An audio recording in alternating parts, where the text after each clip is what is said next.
What's happening, folks? We got Mr. Stephen Haynes, Haynes, in the house. Here we go. Where are we at, Stephen? We are at FJORD headquarters in Austin, Texas. How do you feel about that?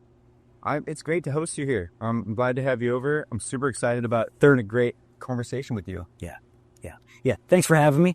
That was our third fist bump of the afternoon because we're just fired up over here. There must be something going on in the air. I don't know what.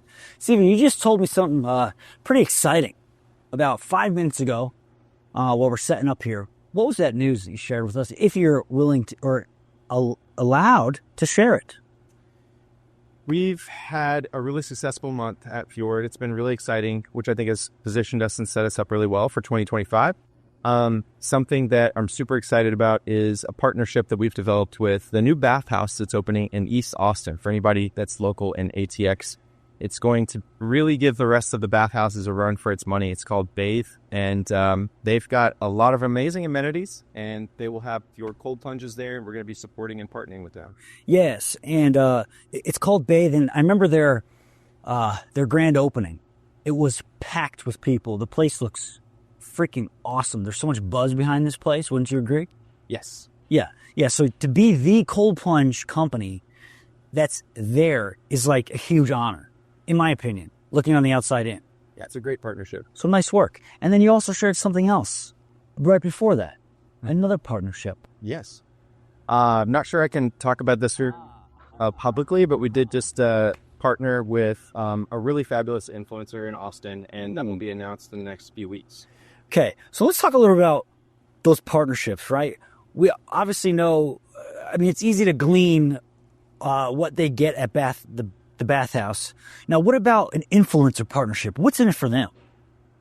The details of that are private, but I can't say. Well, maybe not that specific person, but maybe generally speaking, yeah. What could they expect? Man, I think for the influencers out there. I think, for anybody that is interested and passionate about cold plunge. So we want to work with people that are genuinely interested and care about biohacking, care about cold water immersion.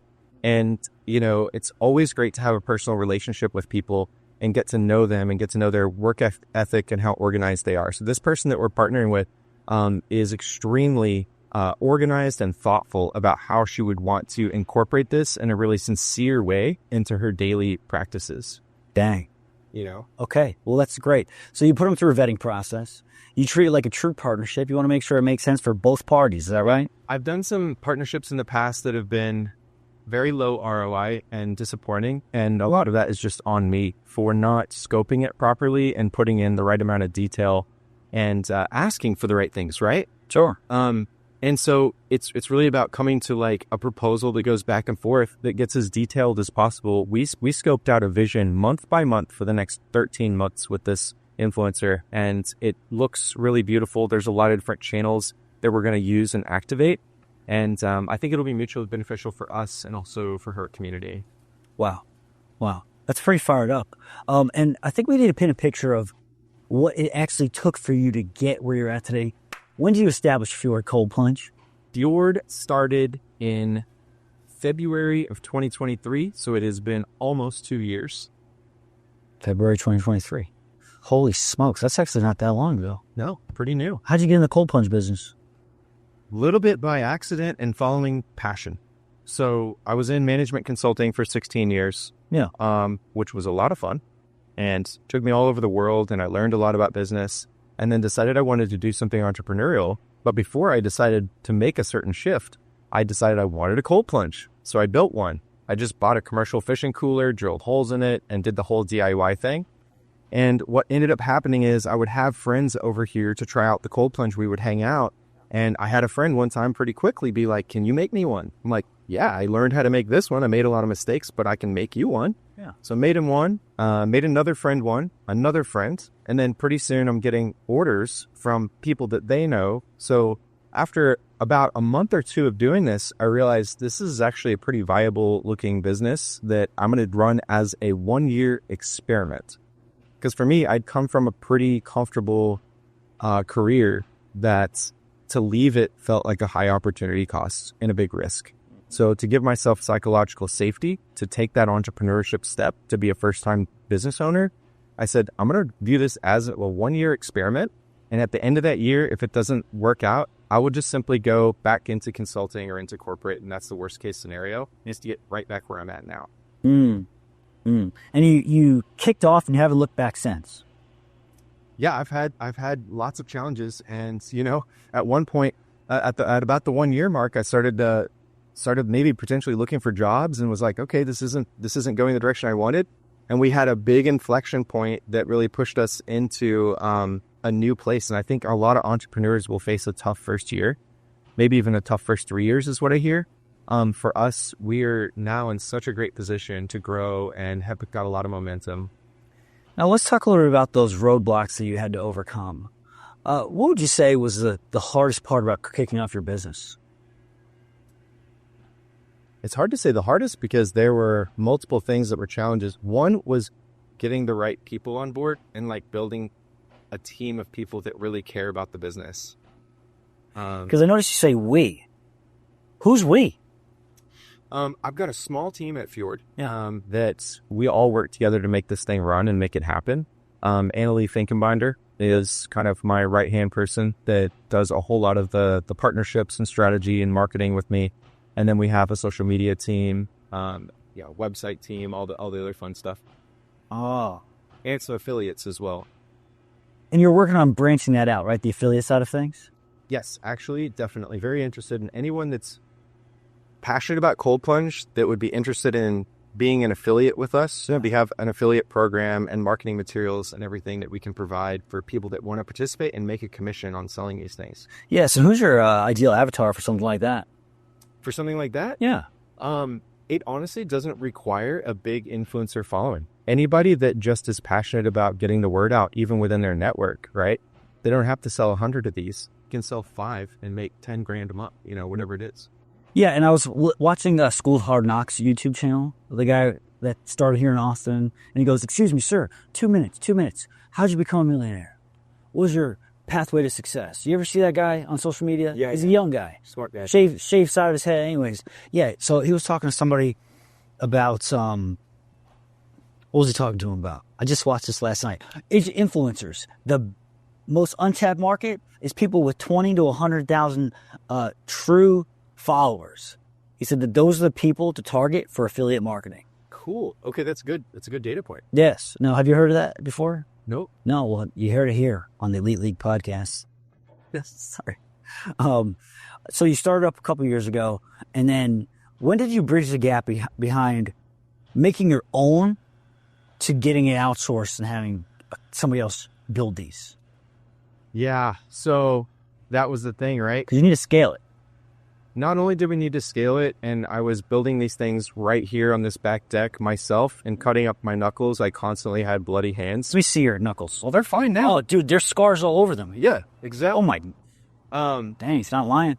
But it was also a matter of making it unique and, creating something that really had value behind it. Besides how I started was just buying stuff retail, online that's available to everyone and putting it together. When you say value, you're talking profit. Value to the customer. Value to the customer. Yes. Just checking. Okay. Sure. And so I made an evolution, and there was mistakes made in the middle of this evolution. I went from the Fjord Originals, which were these commercial fishing coolers, which I have sitting here on my back porch. I've got a couple of those left that are basically I'm selling at cost. So if anyone's interested in a very affordable cold plunge, talk to me about that. They look great.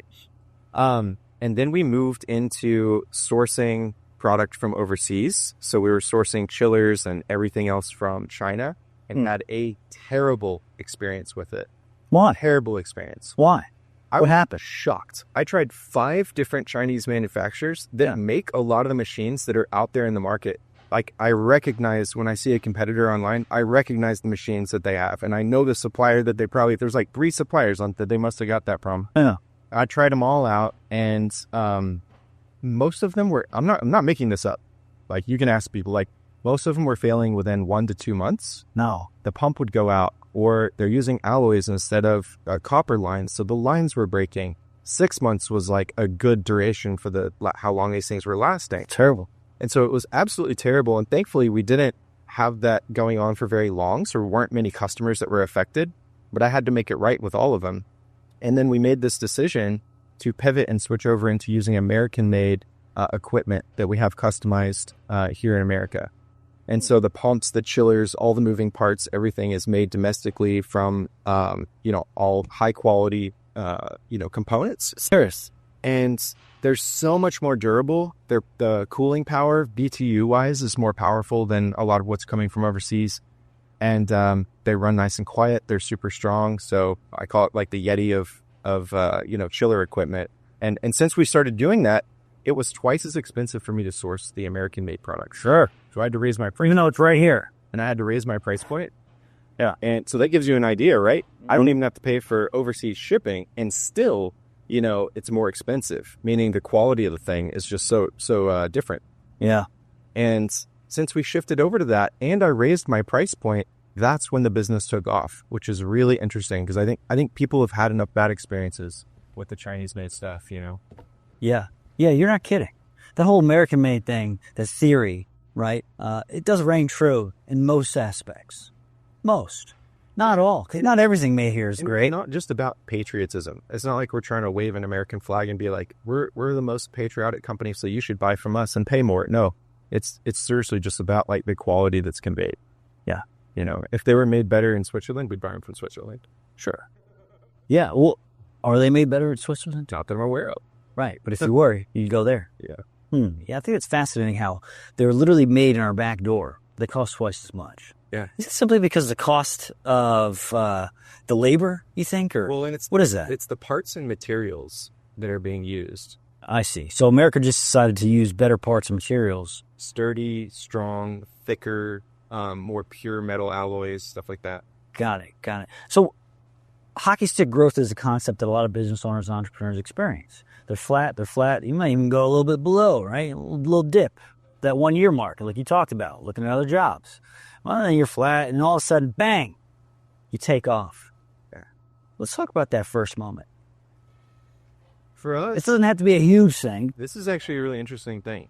So for us, the inflection point happened at Hack Your Health, which is formerly called KetoCon. It's a health biohacking conference in Austin. And we had signed up to have a booth there. It was $3,000. And I remember thinking, I'm kind of bummed. I just spent $3,000 on this booth, and it fell on my birthday weekend. So now I got to spend my birthday at this conference. I was kind of bummed, and I almost thought about backing out of KetoCon.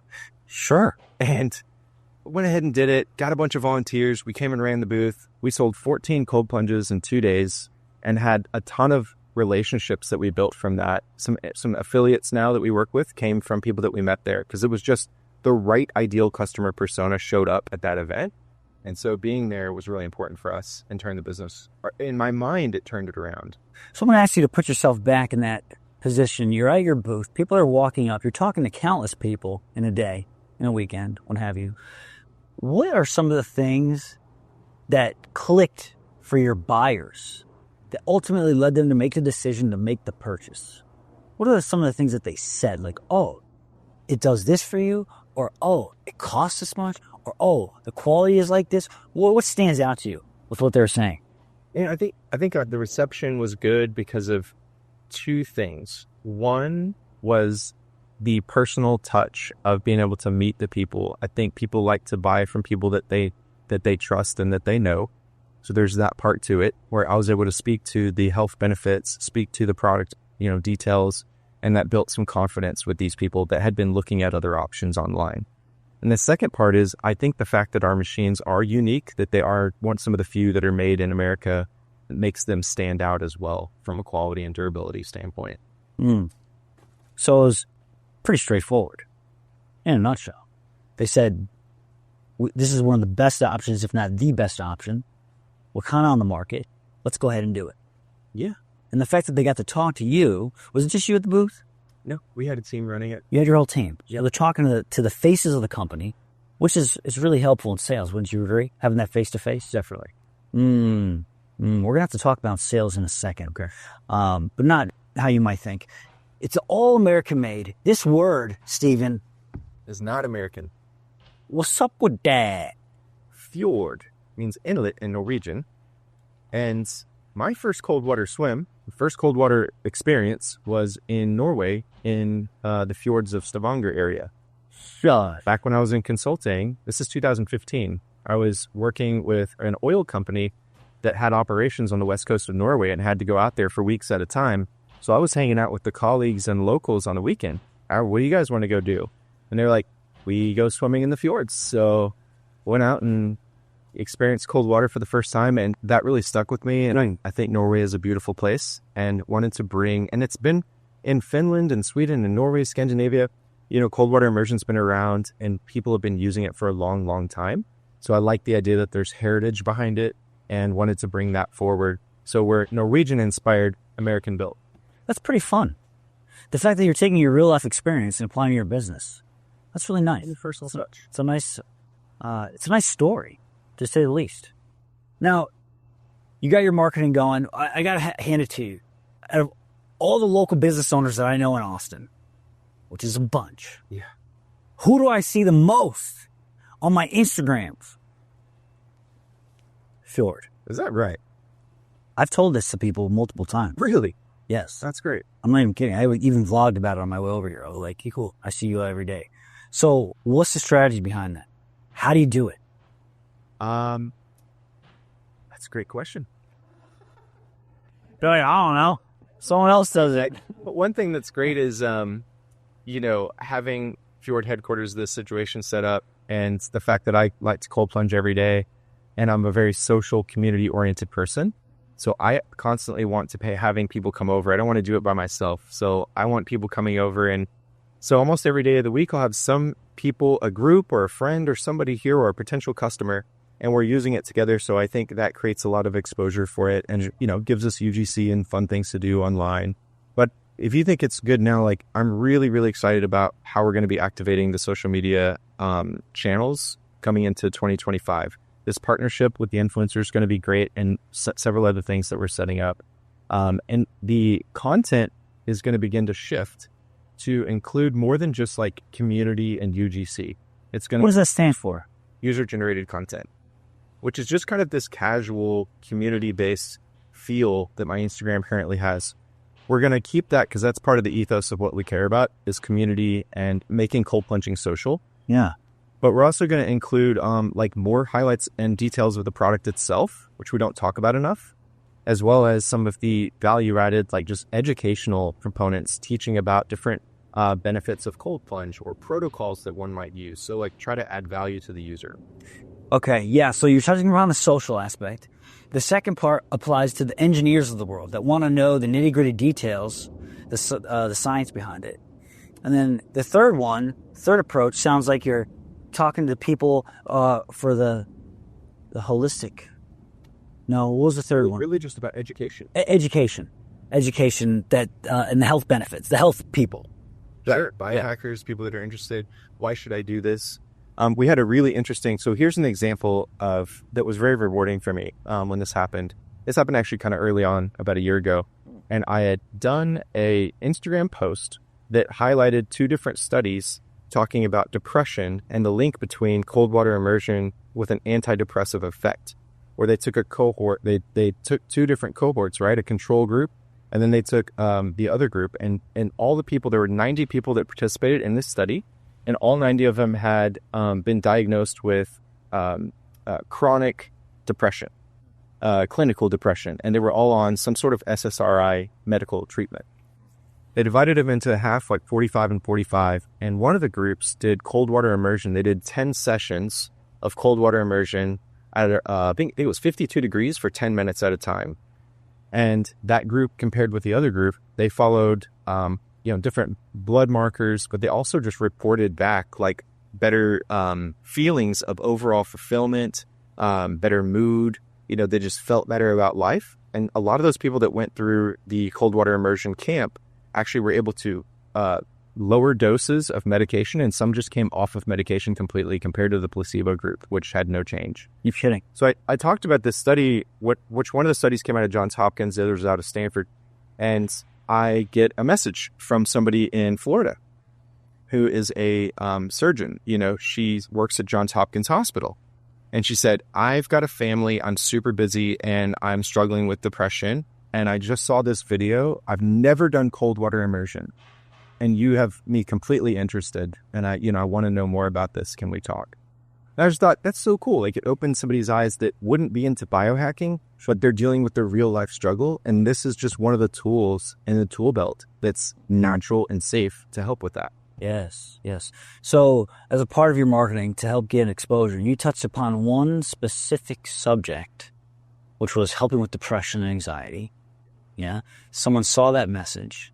And then it begs the question, what other specific messages can be sent out there to apply to the masses? Because to my understanding, nearly everybody can benefit from this in one way or another. There's very few people in the world to where they shouldn't do this. Is that right? Agreed. Very, very, very, very, very. The data would bear that out and say that there is benefit for practically everyone. Yeah, like 99.9%. Yeah. Yeah. Wow. Yeah. And that makes it kind of fun, no? It's nice to be selling something that you believe in and that you know actually helps people. Yes. You know? Yes.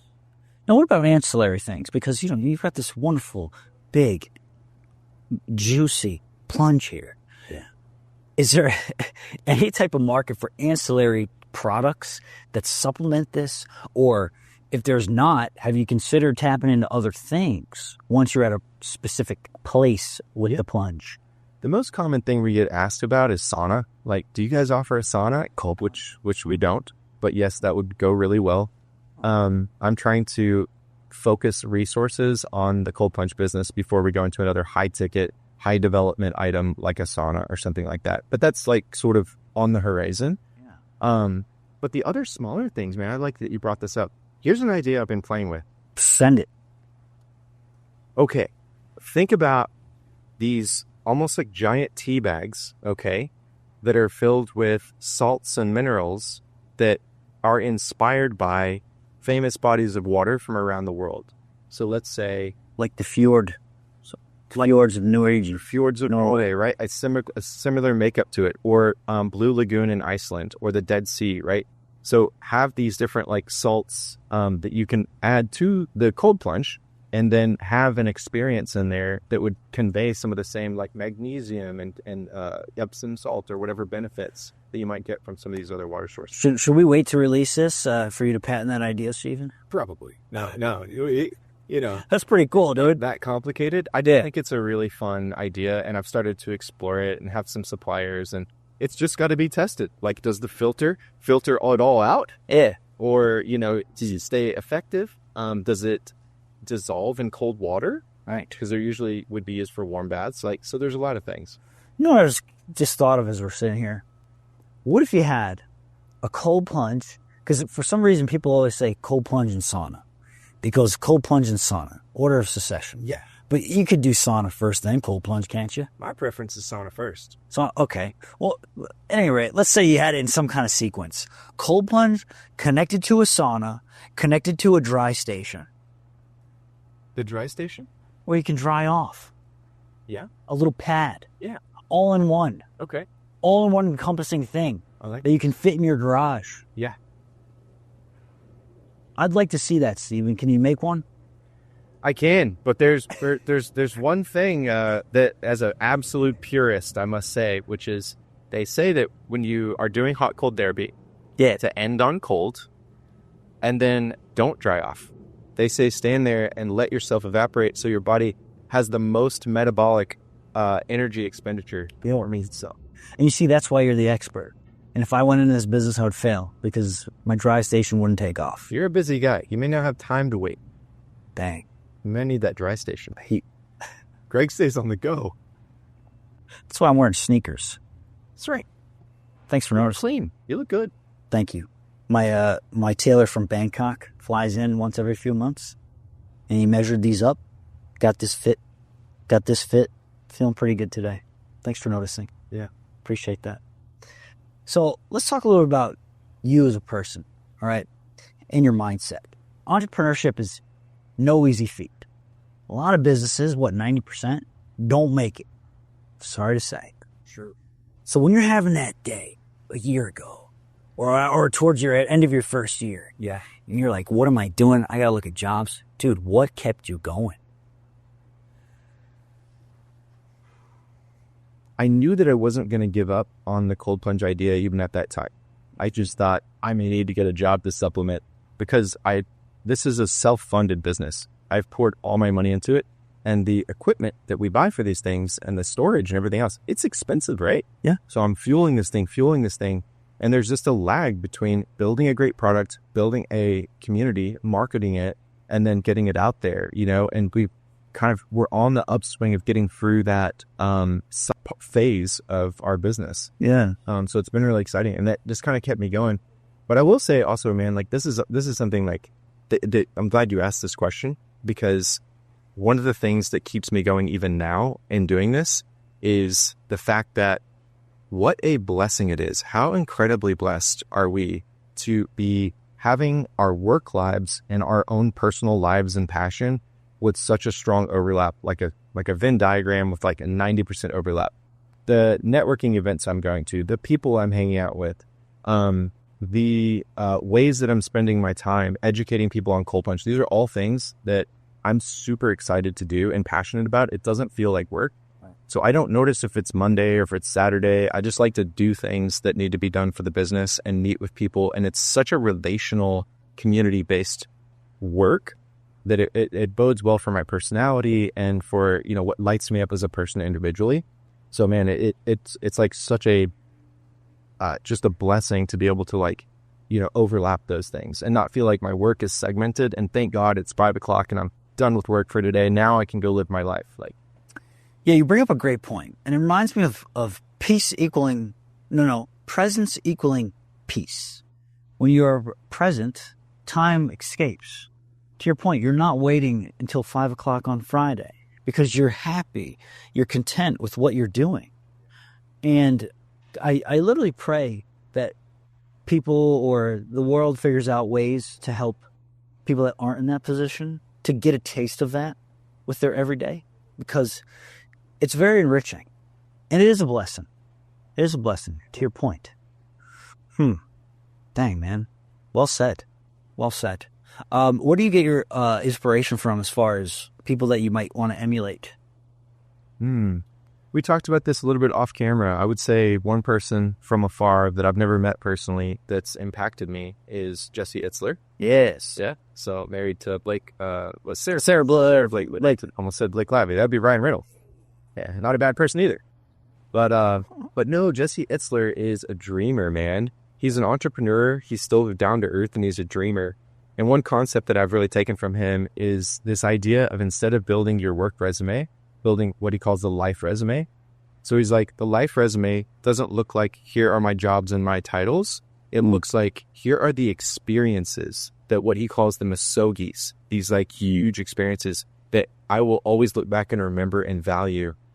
Maybe I won't on my deathbed care about that promotion that I got and that title and that recognition that I got or that pay increase I got. But man, I will never forget going to the mountains, with my 3 closest friends and doing this amazing hike. And at the top, all of us just building a fire and having like a memory there. So like these types of different things I think are beautiful to build into your life and prioritize them and put them on the calendar. Yeah, big time. Yeah, because if you just work all day, you're not going to remember that. No. When you're at the end of the road. You're going to remember the fun things that you did. Yeah. So I think it's good to raise that awareness. Like, what's on your calendar? And do you have things blocked off for you? Right. To live the ultimate life? Right. The answer is no. Now's a good reminder to do it right now. Put something on there. Absolutely. And put it on the calendar, because if you don't put it on there, it's probably not going to happen. It doesn't exist. And if you're involving other people, they all need to have it on the calendar. I just bought Jesse Itzler's big ass calendar. You did? Yeah. It's like this calendar, I was going to ask you if you did. with all 365 days. Matter of fact, I was going to mail one to you. Are you serious? Yeah, but you already got one. Spot, baby. Yeah. I swear to God, I was going to mail one to you. Really, 'Cause I know you like Jesse, yeah. that's really cool. Dang it. I got to think of something else now. I just had it. That's really cool. Let's see. Wow. So where are we at now in the business? Like we're a couple years into it. This is where we're going. We're painting a picture for the future. Okay. Yeah. What's the ultimate goal of Fjord? Woo. I think the goal is to continue to build upon what we've already got like a start on, which is a real, true, dedicated community of people that care about cold plunging and that wants the best cold plunge that they can get for the money that's out there. We are, in January, we're launching Fjord Lux. So what you're seeing here is the original Fjord Sport. I saw Fjord Lux on your thing over there. Yeah. Dude, that's sharp. So this is the portable, inflatable cold plunge, which is Fjord Sport, which is what we've been selling so far. Portable? Yeah. Dude, that's cool. Just, Oh, you fill it up. let the air out, put this thing in the back of your car, take it with you with the chiller if you want to. Smart. And it's easy to move around, it's lightweight. So we're adding, what was happening is we were selling these, and when we switched over to the American-made machines, our price point jumped up, and our clientele were people that were, 35 to 55 that made over $200,000 a year, that had beautiful houses and beautiful landscapes. And they were like, we really like the idea that you're selling the best equipment out there. That's what we want. In fact, we had a bad experience with Plunge or with someone else. And we really want to go with that. But I want to hire in more elevated aesthetic for my yard. This is something that is a part of my landscaping. And so we heard that from enough people that we went ahead and we built a prototype, and we've sold that to a customer in West Austin. And essentially now we have a shipment of our first Fjord Lux coming in January. We've already got most of them sold, and they're a beautiful white acrylic tub. We also offer them in black, like it's a beautiful black acrylic with a white inside. Great idea. Paired with the same American-made machinery, and that's a really nice high-end offering. If you want to see what it looks like, check out the Elite League International vlog on YouTube, because I caught a little glimpse of it. Make sure to smash that subscribe button. Nice. Yeah, I'm looking at a picture of it right now. Super streamlined, sleek looking. That's going to be awesome. I like the fact, who came up with the black idea? I did. You did? Actually, let me take this back. I did have the idea about black, but the only reason I actually executed on that and have incorporated the black as an option is I had two customers that are both existing Fjord customers with Fjord Sport that wanted a second cold plunge. These guys have multiple homes, and they were both like, I want a second cold plunge, but I want the black acrylic. I'm like, all right, I will make that for you. And I think it's going to be sharp. That's amazing. Yeah. I can't wait to see that. I've never seen a black cold plunge in my life. Yeah, it's cool. And it's got a nice insulated cover, so it's not like it's going to overheat. Right. And it's fully insulated, and the acrylic tub inside of it is fully insulated in the between the layers. Yeah. We had that done, which a lot of people don't, so that, we keep the water cold. Wow. Save energy. Do you have any entrepreneurs in your family? My dad's a serial entrepreneur, bunch of different businesses. You ever ping ideas off of him? Yeah. Yeah. Yeah, he's been a mentor to me. It's amazing. What other kind of mentors you got? Man, I have some close friends in Austin that I would consider mentors for me. Not just business, but in life. I'm involved in a church here and have some people that we are kind of in fellowship and ministry together, and they encourage me in my spiritual life, which then fuels the health of the rest of my life. Yeah. Yeah. Speaking of Austin, Stephen, this is one of the prime locations where people can get connected to big thinkers, doers, high achievers, the bright lights in the darkness, like yourself, right? You aim to better the world with your business and just how you carry yourself every single day with general interactions. So where can people expect to see you around town? What do you like to do around here? Yeah. Well, if they want to come over here, I'm happy to host at Fjord headquarters. We love doing that. That's cool. Log a lot of hours at Barton Springs Pool. I'm getting back in 2025 into the triathlon training season. So I'll be at Deep Betty, Stacy Pool, Barton Springs. So all the swimming holes in Austin. Getting your laps in. Getting the laps in, getting some trail runs in. Nice. And where else? Food. What do you like to eat? Where's your go-to? I got some favorites around here. What's one favorite? My favorite restaurant in Austin. Say you're going to go on a date, Stephen. Because I know this guy's single right now. Watch out, ladies. At least I think, unless it changed since 2 weeks ago. There's a place I really like. Yeah. In the neighborhood here, and it's called Maddie's. It's an old white plantation home, and they have peacocks. The peacock place. Peacocks on property. It's just so cool. Yeah. With the huge acreage. Yeah. And then this old colonial house. You're in it. You found something that's hidden. Yeah. Yeah. That place is awesome. Yeah. Matties. Yeah, Maddie's. And they have, sort of elevated Southern cuisine. Yeah. Which is fun. It's good. Great for brunch. Yeah. Get yourself some blueberry compote on some nice fresh made pancakes. If that doesn't let you up, I don't know what does. Steven, how do people get a hold of you? Instagram, websites, all the things. Wherever you're willing to share. Our website is fjordcoldplunge.com. So it's just Fjord Cold Plunge. Same for our Instagram handle, our YouTube handle, our TikTok handle. It's all at Fjord, FJORD, Fjord Cold Plunge. At Fjord Cold Plunge. Yeah. Easy as pie. Yeah, and feel free to, go on there and, follow us. And if you're interested in learning more or have questions about anything, DM me and, we'll reply. Yeah. Yeah, you're not kidding. You will reply because y'all are sharp. Folks, thank you so much for tapping in today. My name is Greg Carlson, your host of the Elite League podcast. Make sure to check out FJORD Cold Plunge if you're at all considering this extremely well-designed product. And make sure to hit that subscribe button, tap that thumbs up, and we'll see y'all next time. Stay fired up. Cheers. Cheers. Thanks, brother.